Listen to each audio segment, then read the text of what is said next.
네, 주님 가운데 함께 하십니다. 네, 우리 옆에 분 인사하시겠습니다. 주님 우리 안에 함께 하십니다. 주님 우리 안에 함께 하십니다. 네, 예배 자리에 함께 하시는 우리 모든 분들의 심령과 삶 속에 우리 아버지 하나님께로부터 은혜와 평강이 항상 넘쳐나시기를 주님의 이름으로 축복합니다. 네, 어떻게 한 주간도 잘 지내셨죠?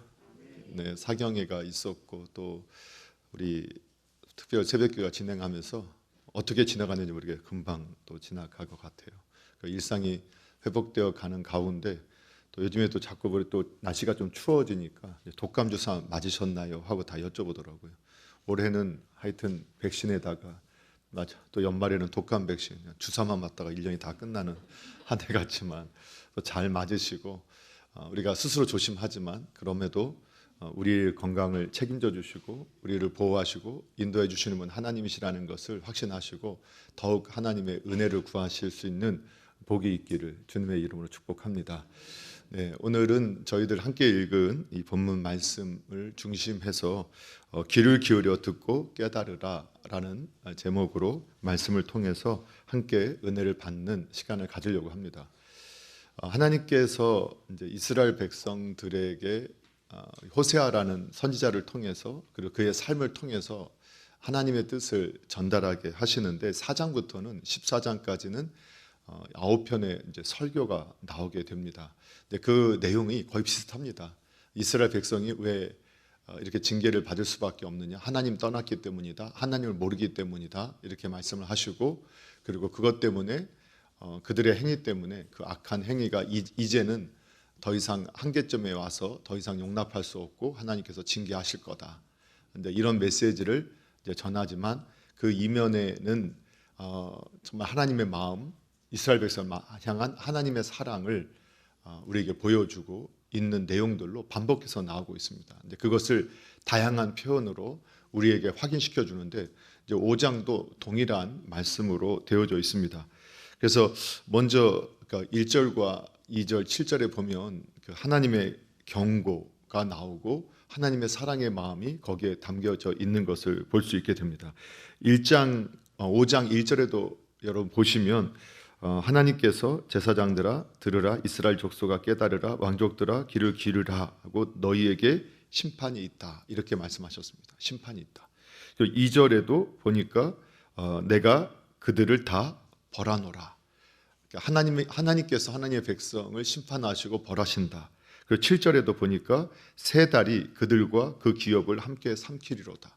어떻게 세 달이라는 것은 이제 이스라엘 원력 가운데서 새로운 출발을 의미하기도 하고 그러한 의미에서 하나님이 축복을 주시는 또 소망의 달이라고 할 수 있는데 이 날이 세 달이 어떻게 되느냐? 그 기업을 함께 삼키는 날이 되게 된다. 하나의 심판이 있게 된다. 반복해서 말씀을 하고 있습니다. 이것은 이스라엘 백성의 죄가 더 이상은 회복할 수 있는 단계가 아니고 또 하나님의 경고로 끝날 정도가 아니라 그 단계를 뛰어넘어서 이제는 정말 징계, 심판이 하나님의 이러한 하나님의 그 회초리가 임할 수밖에 없게 된 상황을 우리에게 말씀하고 있습니다. 그래서 하나님께서 더 이상은 이제는 말로 경고하시는 것이 아니라 행동으로 징계하신다라고 말씀을 하고 있습니다. 근데 그럼에도 이제 우리가 지난 시간에도 서두에서 말씀드렸던 것처럼 이 메시지는 하나님이 우리를 두렵게 만들고 공포심을 조성하는 말씀이라기보다는 그 안에는 하나님의 그 백성에 대한 사랑이 담겨 있다라는 것을 알 수 있다고 했습니다. 이미 우리가 믿고 있는 하나님은 천지를 창조하신 전능하신 하나님이시고 그리고 우리는 그분의 소유이고 그분의 것이고 또 그분은 말씀을 이미 우리에게 주셨고 그 결과를 보고 계시기 때문에 갑자기 아니면 하나님께서 그 저울에 달아 부족함이 있는 이스라엘 백성들을 하나님의 백성들을 곧바로 징계하시고 곧바로 심판하신다 하더라도 그것은 어떠한 우리 앞에서 우리는 어떠한 말도 할 수 없고 또 어떻게 우리는 대체 어떻게 하나님 앞에 하소연하지 않는다 하더라도 당연한 일이라고 받아들일 수밖에 없다고 했습니다. 그런데 이러한 이 가운데서도 왜 하나님께서 여전히 너희들을 징계한다, 심판한다, 계속해서 말씀하실까? 그 이면에는 그럼에도 불구하고 하나님의 백성들 죄악 가운데서 이제는 도저히 경고로만 끝나지 않고 실제 하나님께서 하실 수밖에 없는 그 한계점까지 와 있음에도 불구하고 그럼에도 불구하고 또다시 기회를 주시고자 하는, 또다시 백성들을 돌아오게 하기를 원하시는 그 하나님의 마음을 우리가 여기서도 동일하게 느낄 수 있습니다. 어떻게 보면 하나님을 경외하거나 하나님을 사랑하지 않는 그 하나님의 백성들한테는 오늘 이 호세아 선지자의 호세아 선지자를 통해서 하시는 하나님의 말씀이 위협처럼 느껴지고 협박같이, 때로는 잔소리같이, 또 그냥 귀찮은 말씀으로 들릴 수 있을 수도 있었을 것입니다. 그러나 들리는 사람들, 하나님의 마음을 이해하는 사람들에게는 돌이키기를 바라시고, 지금 평안해 보여도 하나님 없이 사는 그 삶이 저주의 삶, 그리고 비참한 삶, 고통의 삶이고 결국 그렇게 될 수밖에 없음을 알고 다시 하나님께로 돌아오라 하는 이 말은 그냥 우리를 고통스럽게 하고자 함이 아니라, 귀찮게 함이 아니라, 그것이 정말 복을 누리고 그리고 그것이 고통을 벗어나고 그것이 비참함을 이길 수 있는 길이기 때문에 돌아오라고 하시는 하나님의 음성을 듣게 됩니다. 오늘 호세아 선지자를 통해서 하나님의 경고의 말씀이 그 백성에게는 기회요 또 사랑이었던 것처럼 오늘 하나님께서 우리들에게, 우리의 영혼에, 우리의 마음에, 심령에 하나님께 들려주시고 때로는 경고하실 때 그 경고의 메시지가 나의 말씀으로 다가올 때 그것이 기회고 이것이 하나님의 사랑임을 믿으시고 빨리 하나님께로 돌아올 수 있는 은혜가 있기를 주님의 이름으로 축복합니다. 그러면서 이스라엘 백성들의 동일한 죄악의 모습, 우상 숭배의 모습이, 그리고 하나님을 떠난 모습에 대해서 오늘 5장에서도 크게 그 모습들이 나타났던 몇 가지 모습을 우리에게 보여주고 있습니다. 그래서 이 하나님을 떠난 이스라엘 백성의, 하나님 백성의 모습을 우리가 함께 찾아보면 1절과 2절 말씀을 보게 되면 미스바와 다볼의 모습이 나옵니다. 우리 1절, 2절 말씀을 같이 한번 읽어보겠습니다. 함께 읽겠습니다. 시작. 제사장들아 이를 들으라. 이스라엘 족속들아 깨달으라. 왕족들아 귀를 기울이라. 너희에게 심판이 있나니 너희가 미스바에 대하여 올무가 되며 다볼 위에 친 그물이 됨이라. 패역자가 살육죄에 깊이 빠졌음에 내가 그들을 다 벌하노라. 아멘. 예. 제사장 그리고 이스라엘 족속 왕족들, 그리고 그들에게 귀를 기울여 듣고 깨달으라 이렇게 말씀하고 있습니다. 여기에 이제 세 부류의 사람들이 나오는데 전체 이 세 부류를 다 합치면 그냥 이스라엘 백성 전체입니다. 그러니까 영적으로 성경을 보면 항상 지도자의 타락이 먼저 경고를 받습니다. 그리고 지도자의 타락이 백성의 타락을 이끌기 때문에 지도자에 대한 경고가 더 엄한 것을 보게 됩니다. 그런데 호세아 시대에는 이미 제사장들뿐만 아니라 왕족들 그리고 백성들 자체도 다 하나님을 떠나 있었습니다. 그러니까 모두가 하나님 앞에서 하나님을 떠나서 하나님의 심판을 받을 수밖에 없게 되었기 때문에 하나님께서 이 백성들 따로따로, 제사장들, 이스라엘 족속 그리고 왕족들, 너희가 귀를 기울여 듣고 깨달으라 라고 하나님께서 말씀을 하고 있습니다. 모두가 다 동일한 하나님을 떠나 있는 모습을 보여주고 있다는 겁니다. 그리고 이들의 모습이, 이 시대에 이들의 모습이 어떤 모습이 있었느냐? 이제 이렇게 나오고 있죠. 미스바에 대하여 올무가 되고 다볼 위에 친 그물이 됩니다. 누가? 하나님의 백성들, 제사장들, 하나님의 이스라엘 백성들, 족속들, 그리고 왕족들이 그들이 미스바에 대해서 올무가 된다. 그리고 다볼 위에 친 그물이 된다. 이렇게 말씀하세요. 그런데 이제 우리나라 역사가 아니죠. 우리가 성경을 열심히 읽어도 그렇게 쉽게 우리나라 역사도 공부하지 않으면 잘 모르잖아요. 그래서 우리 역사적인 장소 하면은 그 장소에 나타나는 사건들, 대표적인 사건들이 있으면 그 지역은 이것으로 유명해 이렇게 알게 되는데, 우리는 이 지명이 우리나라 지명이 아니라서, 또 성경을 우리가 열심히 또 공부한다고도 역사적으로 잘 정리한 게 아니라서 미스바 다볼 하면 생각나는 게 별로 없어요. 그런데 이제 아마 그래도 신앙생활 좀 오래 하시고 성경 공부 열심히 하신 분들은 미스바 하면 좀 생각나는 게 있지 않을까요? 그냥 있다고 해주세요. 여기서도 없다 하면 좀 서운하니까 미스바 하면 그래도 생각나는 게 있잖아요. 그 사무엘 선지자가 이스라엘 백성들을 모아놓고 우상을 숭배하다가 이제 너희가 여호와께 다시 돌아가자, 우리가 돌아와라. 그때 블레셋이 침공해 오는데 그들이 하나님 앞에 결단하고 우상을 버리고 하나님 앞에 기도했을 때 대승을 거두게 하거든요. 그래서 이제 미스바 하면 영적 그 부흥의 장소였던 것을 알 수 있게 돼요. 동일하게 다볼도 어떤 것이냐? 다볼 하면 사실은 우리가 별로 유명한 지명이 아니다 보니까 별로 이름이 알려져 있지 않고 또 잘 알지 못합니다. 근데 성경을 다볼이라는 지명을 찾아보면 이게 이제 여사사 드보라가 바락과 함께 이스라엘 백성을 그 영적인 어둠에서 구출해내는 그 지명이 바로 다볼이었습니다. 그러니까 이 다볼도 어떻게 보면은 동일하게 미스바와 동일하게 이스라엘 백성을 영적 어둠에서 깨어났던 장소였다고 할 수 있습니다. 그런데 이 영적 어둠에서 깨어나게 했던 신앙적인 장소를 어떻게 했느냐? 이스라엘 백성 전체가 다 거기에 이 올가미를 놓아두고 그물을 쳐놓은 상태가 돼서 어떻게 됐느냐?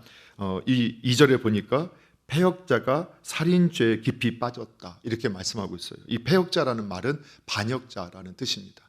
그러니까 사람을 반역하는 것도 반역자인 동시에 여기서 말하는 것은 아마도 하나님을 반역한 반역자들이 되었다는 거예요. 이스라엘 백성들이 이렇게 미스바와 다볼 그 땅에 이 그물을 올가미를 놓고 그리고 그 그물을 친 것이 바로 이 반역하는 행위, 그리고 살육의 죄의 살육의 죄다 이렇게 표현을 하고 있어요. 살인죄다. 그러니까 영적으로, 그러니까 이 우상, 오히려 영적인 부흥의 장소를 이스라엘 백성들이 어떻게 만드냐? 다시 우상 숭배의 장소로 만들어 버렸다는 거예요. 그리고 하나님의 백성들, 다음 세대들이 하나님을 온전히 기억하고 하나님을 섬기도록 다시 신앙심을 일으켜야 할 그 장소를 이스라엘 백성들이 어떻게 만들었냐? 거기에 올가미를 놓고 그물을 쳐서 오히려 영적으로 살해하는 이러한 현장이 되었다라고 이렇게 말씀을 하고 있는 거죠. 근데 이거를 또 이제 다른 번역본들 좀 볼 필요가 있다. 왜 그러냐면 이 히브리어 언어가 이 모음이 없이 자음만으로 기록이 되어져 있고, 어린아이들이나 잘 모르는 사람들에서 모음을 이제 써서 보여주긴 하지만 고대 이 히브리어 어를 보게 되면 모음이 안 써 있습니다. 그냥 문장 가운데서 그냥 읽어서 그 의미를 전달하는 것이 있었는데, 이 히브리어 원어도 저 잘 몰라요. 그런데 이미 이제 해석해 놓은 그 내용들을 보면 이게 언어 유희로도 해석이 되어집니다. 그러니까 언어 유희라는 게 뭐냐? 말이라고 다 말이냐? 뭐 하면서 이제 단어를 반복하면서 경고하죠. 말이 다 말이냐 하면서 할 때 이 말이라는 게 어떤 말인지 우리도 생각을 하게 하는 것처럼 이렇게 표현들, 언어 유희가 있어요. 자, 그런데 여기서 나오는 그 2절에 이 패역자라는 말이 언어가 세팀이에요. 세팀. 그거와 자음이 똑같은 게 시팀이거든요.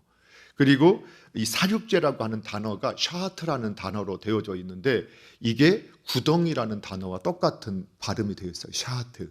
그래서 여러분 다른 번역본들, 예를 들면 몇 가지 제가 찾아보니까 뭐 공동 번역도 그렇고 이 표준 세 번역도 그렇고 현대어 성경에도 보면 이 말씀을, 또 RSV 영어 성경에도 그렇고 몇 가지 이제 요 말씀을 어떻게 해석하냐면 시딤에서 백성을 빠뜨리는 깊은 함정이 되었다 이렇게 번역을 하고 있어요. 그러니까 이렇게 한다면 동일한 의미예요. 동일한 의미. 그러니까 2절 말씀을 그들이 이렇게 함정을 파고 올무를 놓고 그물을 쳐서 신앙인이 되고자 하는, 신앙으로 살고자 하는 그 사람들을 그렇게 살지 못하도록 영적인 살인을 하는 행위를 했다. 동일한 의미를 가지고 있다는 거예요. 근데 시딤도 성경에 보면 영적인 장소죠. 근데 그곳에도 함정을 팠다, 웅덩이를 팠다. 동일한 의미로 이해를 할 수 있다는 겁니다. 그러면 자, 그러면 오늘날 이것을 오늘날 우리에게 말씀을 적용해 보면 어떻게 될까? 오늘날 그 시대의 영적인 어떤 장소 또는 영적인 사건을 우리가 다음 세대의 하나님을 바라보고 신앙하도록 도와줘야 하는데, 그것을 오히려 그 사건, 그 현장을 우상 숭배의 자리가 되게 만들었다. 그럼 오늘날 이거 어떻게 할까? 예, 이런 거죠. 우리가 과거에 내가 했던, 하나님께서 주셔서 하나님의 은혜로 섬겼던 그 기억만을 가지고, 그 기억을 우상화되어서 그 기준을 가지고 오히려 자신이 행했던 과거의 추억을 절대화해서 다음 세대가 하나님을 바라보고 하나님을 닮아가고 하나님을 섬기는 데 열심을 내야 하는 그 모습을 격려하고 축복하고 힘을 주는 게 아니라 계속 책망하고 저주하고 비난하는 이러한 모습으로 나타나는 종교인들, 그러한 하나님의 백성들에게 주시는 경고라고 할 수 있습니다. 예를 들면 이제 초신자가 아니라면 우리 이제 모든 신앙인들이 신앙의 연륜 가운데서 영적인 기억들이 있죠. 하나님을 만났던 기억이 있고, 내가 한참 하나님의 은혜를 주셔서 하나님의 은혜 받아서 열심히 하나님을 섬겼던 적이 있어요. 그리고 그것은 항상 현재형이 돼야 돼요. 지금도 그렇게 외적인 내적으로 더 하나님 섬기는 분이 되셔야 돼요. 그런데 시간이 지나면서 지금은 하나님께 헌신하지 않고, 지금은 하나님 앞에서 열심을 내지 않고, 지금은 신앙적이지 않아요. 그런데 교회 안에서 나도 예전에는, 그래서 라떼 세상도 라떼를 싫어하지만 교회에서도 라떼를 별로 안 좋아해요. 교회 안에서도 항상 하면은 우리 때는, 나 때는 이렇게 하면서 지금 은혜 받고 열심히 섬기려고 하는 분들을 보면서 이렇게 하면 어떡하냐, 저렇게 하면 어떡하냐, 나 때는 이렇게 했다. 그리고 그 당시에 본인이 하나님의 은혜를 받아서 하나님이 주신 힘으로 섬겼던 것이지, 그 내가 한 게 아니라고 신앙적으로 고백을 했음에도 불구하고 열심히 지금 하고자 하는 분들을 할 때 길을 막는 거예요. 그런 것들이 이런 모습이라는 거예요. 영적인 살인의 행위 같은 것이다. 사실 우리도 미숙했잖아요. 저희도 미숙했고 때로는 정말 서툴렀어요. 근데 그거를 우리 믿음의 선배님들이 기다려주고 격려해주고 축복해주고, 그래서 또 배우고 거기서 힘을 얻어서 또 바른 길을 갔었고, 참 아름답게 헌신할 수 있었고, 그런 분들이 더 아름답게 성장해서 교회의 어른들이 돼서, 이제 교회 어른들, 장로님, 권사님, 집사님들이 교회 어른들이 되셔서 또 같이 이제 미숙하고 조금은 부족한 이런 모습이 있다 하더라도, 그래, 하나님의 은혜로 하는 거야. 그래, 하나님 주신 힘으로 할 때 그래, 실수해도 괜찮아, 좀 부족해도 괜찮아, 열심히 해야지. 열심히 하다 보면 하나님께서 방향만 잘 맞추고, 그리고 열심히 하면 하나님이 더 놀라운 일들을 허락하실 거야. 이렇게 우리가 정말 권면하면서 화목하게 만들고 하나되게 만들고 위로하고 힘을 주면 얼마나 좋겠어요. 그런데 항상 부족하죠. 근데 지금은 이게 중요하다는 거예요. 지금은 하나님 앞에 헌신하지 않아요. 뒷짐지고 다녀요. 그리고 그냥 맨으로 쫓아다니면서 계속 지적하고, 나는 나 때는 이랬다, 나 때는 이렇다 하면서 열심히 하고자 하는 분들의 길을 막아버리는 거예요. 기죽게 만들고 상처 주고 그냥 깨트리고, 이런 일을 한다라고 이해한다면 오늘날 말씀을 적용하는 게 아닐까. 사랑하는 성도 여러분, 우리의 신앙의 경험이, 우리의 신앙의 장소가 우상이 되지 않게 되기를 소원합니다. 나의 예전의 열정, 나의 예전의 헌신이 나의 우상이 되어서, 그것이 기준이 되어서 오히려 성도의 열심을 깨트리고 정죄하고 비난하고 조롱하는 데 쓰임받고 있다면, 지금 이 미스바를, 다보를, 시딤을 지금 함정을 파놓고 그물을 쳐놓고 올가미를 놔서 믿음대로 가고자 하는 성도들을 빠뜨리고 죽게 만드는 그 역할을 하는 것과 뭔 차이가 있겠느냐라고 우리에게 경고하는 메시지로 받을 수 있을 것 같습니다. 그래서 우리 남서울중앙교회의 가족 되시는 우리 성도 여러분, 저희들은 신앙의 연조가 깊어질수록 지금 더 하나님을 바라보고 예수님을 바라보고 예수님을 닮아가는, 그리고 지금 더 헌신하고 지금도 나에게 허락하신 일을 통해서 겸손하게 섬길 수 있는 은혜가 있기를 주님의 이름으로 축복합니다. 혹시라도 내 과거의 열심, 내 과거의 헌신이 우상이 되어서 그걸 통해서 성도를 바라볼 때마다 제 마음에 정죄, 저주, 비난, 그리고 분노의 감정이 쏟아온다면 어쩌면 이미 저와 여러분의 이 예전에 그 선했던 영적인 그 추억이, 영적인 장소가 우상이 되어져 있을 수 있다. 이 경고를 받으시고 항상 우리 속에 있는 우상을, 설사 그것이 모세 때 이 놋뱀, 이것이 히스기야 때까지 있으면서 음란하게 섬겼다고 했던 것처럼 하나님이 우리를 통해서 역사했던 것이 혹이라도 지금 내 신앙의 성장과 하나님과 동행하는 방해가 된다면 그것을 깨트려 버릴 수 있는 귀한 은혜 있기를 주님의 이름으로 축복합니다.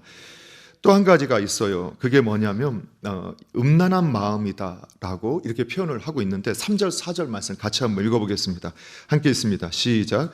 에브라임은 내가 알고 이스라엘은 내게 숨기지 못하나니 에브라임아 이제 내가 음행하였고 이스라엘이 더러워졌느니라. 그들의 행위가 그들로 자기 하나님에게 돌아가지 못하게 하나니 이는 음란한 마음이 그 속에 있어 여호와를 알지 못하는 까닭이라. 아멘. 이제 호세아의 그 결혼 생활로 한다면, 아니 결혼을 했어요. 그런데 몰래 바람 피우는 것도 아니라 이제는 드러내놓고 바람을 피우고 있다는 거예요. 다 드러났다는 거예요. 은밀하게 하는 것도 아니라 다 드러났어요. 그리고 그들의 행위가 너무 이제는 그 악행이 너무 드러나서 이제 하나님께로 돌아가는 길도 스스로 이제 뭐라 할까요? 돌아가지도 못하게 된 상황. 그런 모습이 되었다는 거예요. 근데 그 이유를 설명하는데 4절에 보니까 뭐라고 하냐면 이는 그 이유가 뭐냐? 음란한 마음이 그 속에 있기 때문이다. 그러니까 다른 배우자가 그 마음에 있어서 남편이 안 보이는 거예요. 남편이 안 보이고 아내가 안 보이는 거예요. 그래서 남편이 아내가 있는데도 예전에 은밀하게 하다가 이제는 완전히 그 우상이, 그 다른 배우자가, 아내가, 남편이 가슴에 확 들어와서 이제는 내 배우자가 안 보이는 거예요. 그러니까 드러내놓고 이제는 그 행동을 한다는 거예요. 그리고 이제 스스로도 알아요. 이제는 내가 못 돌아가겠구나. 막 영화, 드라마 보는 것 같지 않으세요? 이제는 이제 못 들어가. 이제 나도 이제는 난 너밖에 없어 하고 더 이제 우상에게 밀착하는 그런 모습을 보여준다는 거죠. 그 음란한 마음이라는 게 성경에서 말하면 이게 영적으로 하나님이 아닌 다른 어떤 것을 그 마음에 채웠다는 거예요. 그게 이제 음란한 마음이다. 그래서 성경은 하나님은 우리의 남편이 되시고 예수님은 우리의 신랑이 되시고 우리는 신부, 또 그의 아내가 된다, 이렇게 말씀하고 있는데 영적으로 우리가 하나님 신랑 되신 하나님을 가슴에 채워야 되는데 하나님이 아닌 다른 것을 가슴에 채우고 산다는 거예요. 마음에 채우고 산다는 거예요. 그 생각 속에 가득 채우고 산다는 거예요. 그러니까 악행을 행하게 되고 이제는 그 악행을 드러내게 하고 돌아올 수도 없게 되었다. 그리고 그러니까 어떻게 되느냐? 이제는 남편이 안 보이니까 그 결과 또 한 가지 나타나는 게 뭐냐? 4절 하반절에 보니까 하나님을 알지 못하는 까닭이다. 하나님을 모르는 거예요. 그 남편이 얼마나, 그 배우자가 얼마나 선하고 얼마나 귀하고 얼마나 아름다운 분인지 모르는 거예요. 그걸 이게 말씀하고 있는 거죠. 이게 성경에 보면 그러면 이 음란한 마음이라는 게 어떤 것일까? 그냥 오늘날 적용해 보면 오늘날 우리가 뭐 바알을 섬기거나 부처를 섬기거나 뭐 이 알라를 섬기거나 이런 거 아니잖아요. 우리가 이단 사이에 빠진 것도 아니잖아요. 그런데 이 음란한 마음이 가득 찼다. 그 속에 있다. 우리 속에 음란한 마음이 가득 차서 음란한 생각이 가득 찼다. 이게 뭘까? 이게 인본주의적인 세계관이죠. 인본주의적인 세계관. 세속적인 가치관. 그리고 이 세상의 이데올로기, 사상. 그래서 신앙이라는 건 어떻게 해야 되느냐? 신앙은요, 하나님의 말씀을 기준으로 이 세상을 해석하고 나를 해석하고 나를 비춰보고 그리고 바르게 따라가야 하는데 이 교회 안에 있는 하나님의 백성들이 세상의 가치관, 이데올로기에 사로잡히면 이 인본주의 세계관을 가지고 성경을 해석하고 잘못한단 말이에요. 적용한단 말이에요. 그래서 제가 요즘에 이제 악한 영들이 가정을 깨트리려고 정말 많은 노력들을 하는 걸 보게 되잖아요. 근데 교회가 그걸 지금 방어하려고 노력을 합니다. 그런데 근본적인 잘못이 어디 있느냐? 어떻게 보면 성경의 창세기에 이미 타락하기 이전에 하나님께서 결혼에 대해서 말씀하면서 아담에게 추후에 있는 모든 결혼의 모형을 삼게 하시기 위해서 너는 부모를 떠나서, 그건 부모가 없었잖아요. 부모를 떠나 그 아내와 합해서 둘이 하나가 되라. 그러니까 첫 번째가 뭐냐면 하나님께서 주신 건강한 가정, 하나님이 뜻하시는 결혼, 가정은 어떻게 돼야 되느냐? 부모를 떠나는 데부터 시작해야 된다는 거예요. 그런데 이게 떠나라는 말을 우리가 들으면 자꾸 버리라는 말처럼 자꾸 오버랩돼서 불편해하시는 것 같아요. 그리고 우리 안에는 유교적인 효사상, 우리 안에 세상적인 이 가치관이 뿌리 깊게 박혀 있다 보니까 하나님은 떠나라고 했다면 그럼 부모님은 어떻게 해야 되느냐? 결혼하면 떠나 보내야 되는 거예요. 그렇죠? 그걸 성경이 말씀해 주는데 그러면 이 세상에 있는 가정이 왜 문제가 생기느냐? 떠나보내지 않아서 문제이고 떠나지 않아서 문제예요. 그런데 이게 악한 의도가 아니에요. 그러니까 우리가 속는다는 거예요. 왜냐하면 왜 자꾸 자녀를 못 떠나보내느냐? 자녀 도와주고 싶은 마음에 내가 더 보호하고 내가 더 도와주려고 사랑해서 그런 거거든요. 또 자녀들도 부모를 못 떠나는 이유가 뭐냐? 내가 떠나 혹시 부모님이 힘들어 하시지 않을까? 부모님을 위하는 마음이에요. 그래서 안 떠나고 못 떠나보내요. 그런데요, 신앙에서 부모님을 위로하고 부모님을 인도하실 분은 누구시냐? 하나님이세요. 그리고 우리 자녀를 보호하고 도와주실 수 있는 유일한 분은 우리 주님이시잖아요. 그걸 성경이 말씀하고 있어요. 그래서 그렇게 우리가 믿음으로 반응해야, 근데 이게 이제 우리가 지금까지 배웠던 세상의 가치관, 세계관과 너무 다르니까 우리가 그걸로 자꾸 이 성경을, 그 세상의 가치관을 가지고 성경을 자꾸 다르게 해석하는 거예요. 그러다 보니까 어떻게 되느냐? 부모가 안 떠나보내요. 그 사랑이라고 하면서 간섭하게 되고 스스로 결정하지 못하는 결정장애 가정을 만들어 버려요. 이런 일들이 있게 돼요. 건강한 가정으로 성숙하지 못해요. 그래서 부모님들도 계속 마음에 짐이 생겨서 고통스럽게 되는데 이 모든 것들이 뭘까 보면 결국 하나님의 말씀대로 살지 않았기 때문이거든요. 예, 역시 기분이 좀 언짢으십니다. 자꾸 이런 메시지 하면은 저거 떠난다고 자꾸 하면 어떡하나. 근데 떠나요. 근데 우리가 이제 훈련이라는 그걸, 순종이 뭐냐? 훈련하는 거예요. 훈련. 하나님 말씀대로 사는 훈련을 반복해서 하는 게 훈련이고 순종이거든요. 그러니까 훈련이 어려운 게 뭐냐? 익숙해지기 전까지는 정말 귀찮고 힘들어요. 근데 익숙해지면 어떻게 되느냐? 자유를 주잖아요. 최고의 결과를 만들어내요. 근데 익숙하기 전까지는 좀 짜증나고 힘들어도 반복해야 돼요. 그래서 결과가 나와줘야 돼요. 여러분, 그렇게 되어질 수 있기를 바랍니다. 여러분, 결국은 우리가 주님의 말씀대로 사는 것이 그 익숙하지 않기 때문에 좀 힘들고 또 짜증날 수도 있고 어렵게 느껴질 수 있어요. 그러나 결국은 가장 좋은 결과, 가장 좋은 삶을, 아름다운 삶은 어디서 나오느냐? 그 말씀의 순종함을 통해서 이루어진다는 걸 믿으셔야 돼요. 그런데 우리가 지식적으로는 알아요. 지식적으로는. 그래서 음란한 마음, 지식적으로 아는데 여기서 하나님 알지 못한다는 건 뭐냐? 경험해보지 못했다는 거예요. 순종하지 않으니까 하나님이 정말 그렇게 도와주던 것을 경험하지 못했다는 거예요.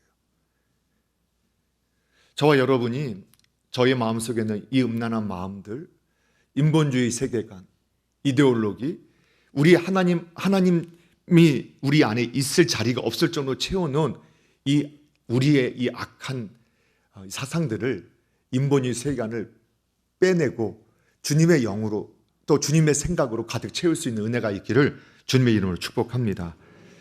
또 이스라엘의 이 죄악된 모습 하나가 더 나오는데 그게 이제 5절인데 한번 읽어보겠습니다. 함께 읽습니다. 시작.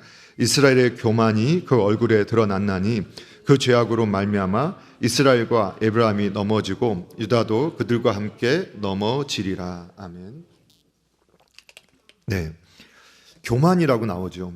이스라엘 교만이 그 얼굴에 드러났다. 이 다른 번역본을 보면요, 이스라엘의 교만이 이스라엘에 불리하게 증언한다. 그들이 왜 심판받을 수밖에 없고 징계받을 수밖에 없느냐? 다른 데 있는 게 아니라는 거예요. 교만하기 때문이 아니에요. 교만. 근데 교만은 이미 앞선 그 마음에 하나님이 없는 사람이 교만한 사람이라고 말씀하고 있어요. 그런데 이 하나님이 없으면 나타나는 가장 보편적인 죄의 특성이 뭐냐? 교만이라는 거예요. 교만.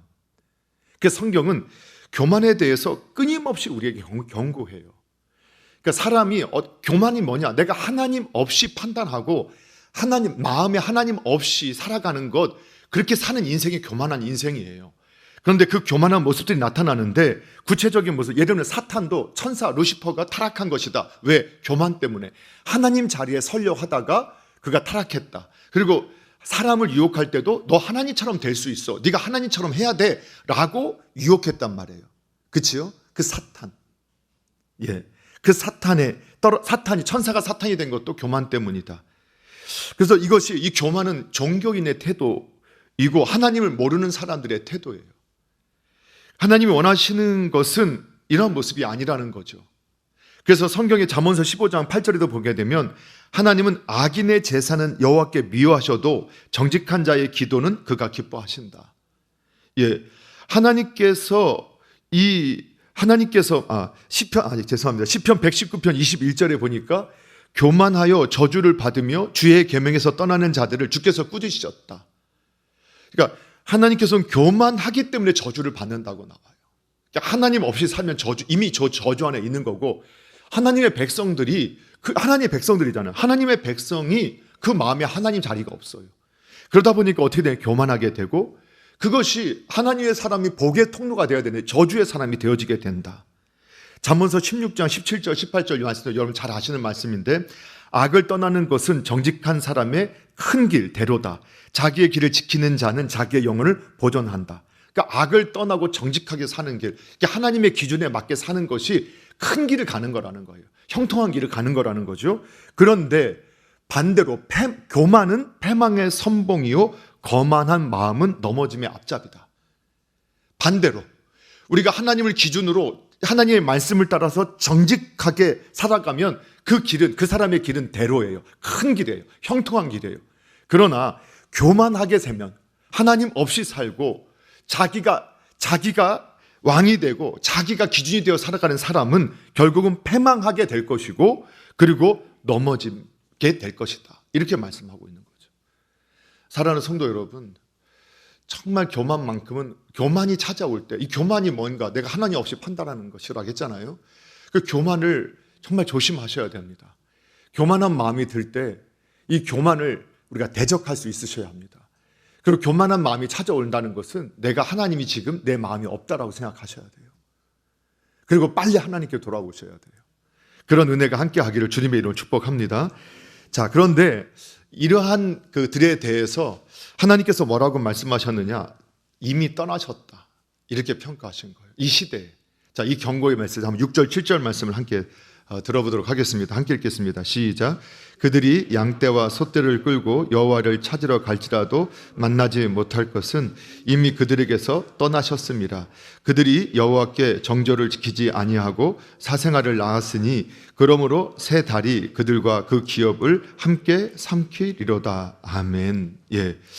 하나님은 이미 이스라엘이 이렇게 범죄하고 또 이미 그 한계를 뛰어넘어서 하나님께 징계받고 심판받고 또 축복의 날이 저주의 날로 바뀌게 된다라는 이 말씀을 받게 되었다는 거죠. 그런데 이들이 어떻게 하느냐? 하나님 앞에 나왔다는 거예요. 여전히 하나님의 백성이니까 하나님 앞에 나왔어요. 어떻게 했느냐? 6절에 보니까 양떼와 소떼를 끌고 여호와를 찾았다. 그런데 하나님 만나지 못한다. 이렇게 말씀하셨어요. 왜? 이미 그들에게서 떠나셨기 때문이다. 이렇게 말씀하셨거든요. 그들이 여호와께 정절을 지키지 아니하고 사생아를 낳았다. 그렇기 때문에 너희들은 축복의 날이 저주의 날로 바뀌게 될 거다. 여러분, 이 메시지를 우리가 들으면서, 여러분, 성경은 이렇게 말씀하잖아요. 우리가 정말 하나님 앞에 하나님이 예배를 얼마나 기뻐하시고 제사를 얼마나 기뻐하시는 분인가. 그런데 목적이 다른 제사였다는 거예요. 여기서 오늘 우리가 이제 제사를 드리러 오는데 이스라엘 백성들이 왜 제사를 드리고 왔냐, 이런 의미로 이해를 하면 좋을 것 같아요. 그게 뭐냐면 이들이 재물을 많이 가지고 나왔어요. 양떼, 소떼를 끌고 여호와를 찾았어요. 분명히 형식적으로 맞았습니다. 그런데 이들이 형식적으로는 맞았는데 정말 하나님을 찾은 게 아니에요. 하나님의 은혜를 구한 게 아니라 하나님 앞에 나와서 뭐라 할까요? 하나님을 설득하려고 했다. 그러니까 하나님 앞에서 하나님을 설득하고 하나님과 거래하려고 나왔다라는 표현이 더 맞을 거라는 거예요. 그러니까 이게 어떤 의미일까? 이렇게 생각해 볼게요. 우리가 결혼을 이제 해서 제 배우자가 바람을 폈어요. 처음에는 몰래 피더니 이제 드러내놓고 펴요. 근데 더 뻔뻔해져가지고 어떻게 하느냐? 집에 들어올 때 케이크를 사갖고 들어오는 거예요. 그러면서 이렇게 말하는 거예요. 당신 생각나서 케이크 사왔다고. 그리고 같이 나가자는 거예요. 같이 놀러 가자는 거예요. 오늘은 당신하고 여기 꼭 같이 놀러 가고 싶다고. 아니, 지금 딴 살림 차려서 살고 있는데 케이크 하나 들고 와서 당신 생각나서 이거 사왔다고. 그리고 막 제 앞에서 막 저를 웃겨주려고 노력을 하는 거예요. 저 정말 잘해요. 설거지도 해주고. 그럼 여러분이 어떨까요? 그럼 마음이 행복할까요? 제가 비유를 좀 잘못했나요? 그 비유 좀 이해가 되시나요? 이게 무슨 말인지 이해가 되시죠? 지금 이러고 있다는 거예요. 하나님의 백성이 지금 바람 펴서 사생자를 낳았어요. 지금 악행 행위를 계속 하고 있어요. 그런데 하나님 앞에 재물 들고 나와서 하나님 앞에서 막 웃으면서 하나님 저 괜찮죠? 그래도 저 사랑하시죠? 그래도 저 좋아하시죠? 그래도 제 기도 들어주실 거죠? 그래도 저 이거 주실 거죠? 하고 있는 거예요. 하나님이 그래서 말씀하셨어요. 아까 잠언서 15장 8절에 하나님이 이렇게 악인의 제사는 여호와께서 미워하신다. 하나님도 인격체시라서 그렇게 지금 하고 있는 그 마음에 하나님 없이 지금 바람 피우면서 하나님 앞에 재물 데리고 와서 나 열심히. 그래서 저와 여러분이 오늘 적용해보면 이런 거라 할 수 있어요. 오늘 이 예배 예식에 참여함을 통해서 하나님을 위로하고 하나님을 달래겠다. 혹시 이런 마음을 품고 있다면 지금 이 호세아서에 나타난 이스라엘 백성이라는 거예요. 내가 여전히 바람 피우고 있고 내가 여전히 그 음란한 삶을 살고 있으면서 자꾸 내 배우자를 달래려고 선물 사갖고 오고 그리고 다른 같이 있을 때 잘 해보겠다고 하는 거예요. 그런데 딱 집에 나가는 순간, 예배당을 나가는 순간 또 누구한테 가느냐? 다른 남편, 다른 아내 찾아간다니까요. 저 앞에 올 때는 얼마나 예물을 잘 준비하고 깨끗하게 하고 제 마음을 달래려고 열심히 노력도 하고 봉사도 열심히 하는 거예요. 예. 우리 그런 분들이 안 계셔서 다 주무시고 계시는 것 같아요. 우리는 그런 사람이 아무도 없으니까. 근데 이제 그걸 우리가 상상만 해도 기분 나쁘잖아요. 저는요, 기분 나빠가지고 지금 이게 뭐 하는, 그 미움보다, 바람 피는 미움보다 제 앞에서 저한테 저를 달래려고 선물 사온 거 그것 때문에 더 분노할 것 같은데. 안 그러세요? 저만 그런 걸로 할게요. 하여튼 그래요. 그걸 말씀하고 있는 거예요. 그래서 하나님 또 뭐라고 말씀하셨느냐? 잠언서 21장 7절에 보면 악인의 제부는 본래 가증하거든 하물며 악한 뜻으로 드리는 것이냐. 예배 시간 드려요. 예물도 가지고 와요. 그걸 봉사도 해요. 딱 예배당 안에 있을 때. 근데 그 악한 의도라는 거예요. 왜? 하나님 거래하려고, 하나님 달래려고. 그냥 요거 못 본 척 해주세요. 이런 거 못 본 척하고 내가 주님 앞에 있을 때 제가 열심히 지금 봉사하고 예식에 잘 참여했고 제가 헌금도 잘 준비해왔고 내가 교사로 내가 찬양대로 내가 식당에서 전도도 하면서 내가 하나님 앞에서 열심히 내가 하잖아요. 그러니까 요거 내가 안 하는 것들은 좀 눈 감아주세요. 이 말하고 있다라는 거예요. 하나님 이 악한 뜻을 드리고 그 행위 자체도 가증한데, 그러면서 또 이사야 1장 11절에 동일한 말씀을 하고 계시고, 이게 이제 하나님의 동일한 마음이라는 걸 알 수 있다는 거죠. 하나님께서 말씀하세요. 이사야 1장 11절에 너희의 무수한 재물이 내게 무엇이 유익하냐? 나는 순양의 번제와 살찐 진승의 기름에 배불렀다. 나는 수송아지나 어린 양이나 수염소의 피를 기뻐하지 아니한다. 정말 기뻐하지 아니하실까요? 하나님 기뻐하세요. 그런데 이것이 아니라는 거예요. 왜 그 자체 또 이걸 보면서 그럼 우리가 형식적으로 우리 예식에 참여하는 게 잘못됐네, 이게 아니라는 거예요. 이 마음을 잘 알았던 사람이 누구냐? 다윗이에요.